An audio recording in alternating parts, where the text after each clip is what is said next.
Are you really asking me to discern the differences between the sexual neurosis and psychology of cult leaders? It varies depending on locale, era, all those um all those factors. Like Jim Jones, most cult leaders are bisexual. Most of them are leaning towards gay, male, bisexual, or fully gay. Jim Jones, and Manson. The differences between those two is wow. There's big differences. Jim had to start out grassroots, totally fucking on his own in a white bread society, and he was trying to make his gayness work. This is one of the things he was trying to make work. So he had, like I always said, it was his job to uplift the spirits of the morally or the spiritually bankrupt and there's just spiritual lepers. You know what I mean? Just totally fucking devoid of, yeah, um, yeah, the lost and found, the lost souls of society. And you have to play a role. You have to lie to the women and make them think you're straight. And you just take a look at your flock. Jim would put his dick in anything. Jim Jim had no. Well, they say he had. He did later on have probably CIA coaching towards the end, but all that shit was inherent to him. Public humiliation. He would make the inmates or the cult followers fight each other on stage as he egged them on and recorded the shit. Humiliation was a big part of Jim's gig. Because Jim, and then it got to the point. It was coming towards the end. Jim was spiraling. He was on drugs, just like all cult leaders. They build up to a stunning crescendo. Whereas the Heaven's Gate cult, Applewhite was I think he was scared to embrace the end. You know, the whole thing because it's all founded on doomsday. Every cult, even Manson had to, which I don't believe his helter skelter shit was real, but they had to tack that on there to profile him properly. But yeah, there is an imminent rush towards the end. Uh, Jim would tell, they got to the point. Hey, so he embraced all creeds and cultures. You're black. Oh, even better. I like black boys. I like black men. I like black girls. As long as you'll do thy bidding. Jim was tyrannical. He dogged them. He kept them overclocked emotionally. He kept them undernourished. He kept them. Uh, yeah, yeah. Took his troop across the land. Whereas Manson spent most of his life in jail, and he wasn't. It's all about gay sex, and because Charlie was he was born gay. Mostly, I think he was for the most part. When you're in prison, you don't. You back then you don't. There's cliques and groups to stay alive. You can be an informant. You could join, but you're not gonna commiserate with black people. Charlie feared black people anyway. He came from white bread mountain. He was a mountain person. He had never seen black people before. The only time he's seen black people when he got to prison, and he found out about their groups. And no place for. They threatened his control. And he didn't prefer them. He preferred girls that most of them, that had strong male features, and he was pounding Tex Watson ass for most of the time, and all the other boys too. It was free love. That's how they interpreted free love. But I think Charlie thought that every black person was probably a black fucking panther. And Charlie's a bit of an enigma because the helter skelter thing is a myth entirely. But it did have the hallmarks of it was just a drug cult, really, a drug and party cult. And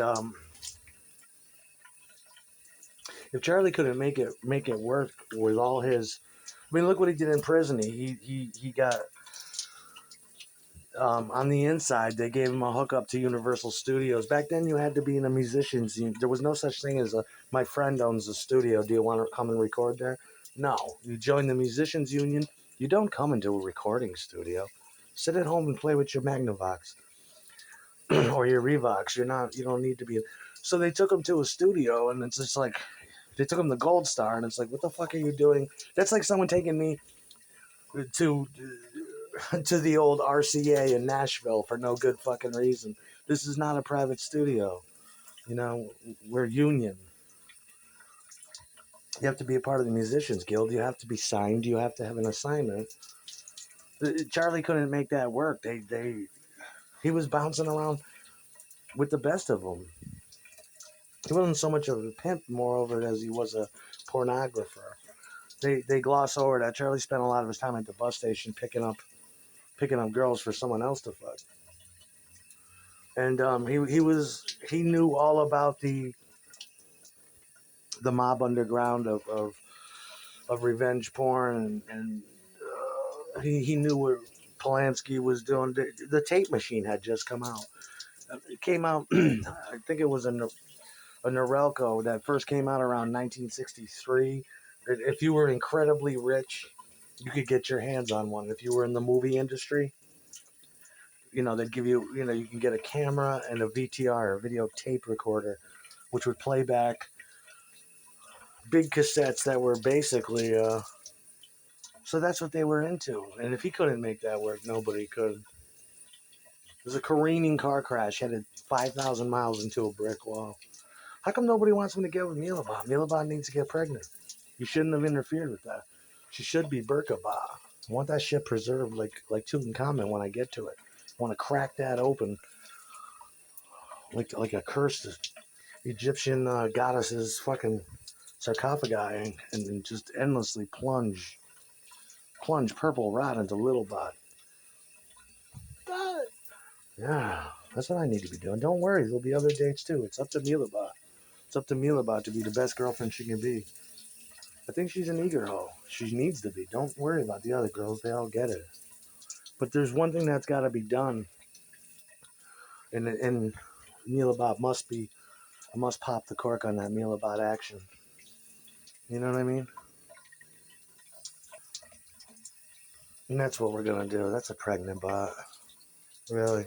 No one wants to talk about yesterday anyway. Milibot doesn't care. All she cares about is today's dick. Today's special. Kids Incorporated. That's all she cares about. It's what like I said, little bot can't see, and why should she? The next 6 or 12 hours, laying around smoking joints and in panties with air conditioning, stuffing shit in her awesome little pussy. That's all she knows. These other little girls too. I'm looking for true love though. I want a bitch that actually looks at me and says, "I like that man. It looks good," you know. Little bot laying around in ankle socks or big tall socks, swinging legs back and forth, crossed at the heel, popping panty bot ass, bending down every 30 seconds to slap it and watch it ripple.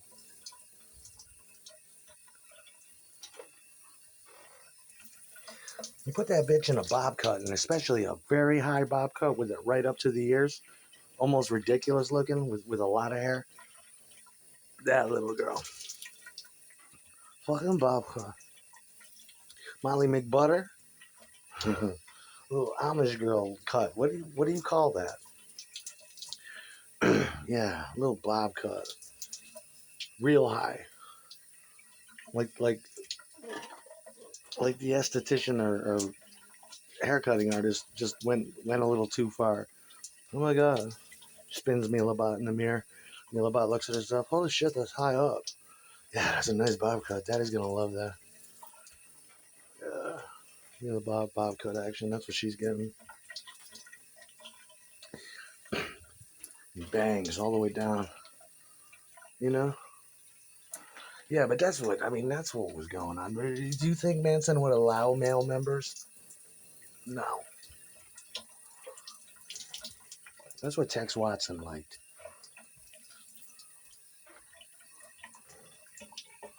Can't you imagine just Charlie walking around half crippled with his ass cheeks after Tex laced into him? Because I don't think I'd probably, but I mean, occasionally Charlie would let Tex, and Tex has probably had that big dick. You know he did, lacing into Charlie. Charlie's walking funny that day. Squeaky's trying not to laugh. That's what they were doing. That was their brand of free love. You know, I, pretty sure he was. Pretty sure he was. And back when the reason why these cults don't happen much anymore is because it's okay to be gay now. It's entirely okay, and you don't have to hide it with under dubious circumstances. Um, Black babies are being coddled by extremely attentive, mollycoddling white mothers, and black babies don't grow up hard anymore. Because I mean, I hate to say it, but did you look at the quality of black men these days, and not to mention the white dudes? They've both gone downhill drastically. A black man 40 years ago was strong, independent, used to toiling, used to torment, used to hard times, used to bad breaks, bad attitude, had to work real hard. Doesn't often get white girls. Now they get these black babies and it's kind of funny, because you see like black teenagers now, they're wearing Crocs and like, or, they look like me. They're wearing sweatpants and I can afford to do that because I just straight up stopped giving a fuck. But back in the day, a black man was held down, and he loved his sneakers. That was a show of his wealth, and he was like really good about his clothes. He used to fold up his clothes and put them into a brown paper bag. That was all the black man had because he spent his whole life being under the thumb of some white guy. Nowadays, it's like it's okay to be, and everybody is just so, you know. There's no inner city. Crime rates have gone down because of cameras and internet. Everybody's turning into soft soap, fucking soft, milk toast, pushover. You know, even the prisons now are not like they used to be. It's totally comfortable. They teach you order. People don't want to leave. They keep going back. You know, the cults don't happen like that anymore. Now that it's okay to be. I mean, too much. That's what makes me think today. I just had an idea. Maybe too much gay pride is not a good thing. I bet you there's a bunch of older gay dudes that sit around in bars and go, "Don't you miss it better when it was like dangerous and secretive? Now it's like we wear the shit on our sleeve, and it's okay, I guess. But I liked it better when." That's what I'd be saying. Wasn't it better when it was secret? I'll take you in the alleyway and tear your ass up. And don't say a word, and if you do, it's your very life. I don't know. I don't know.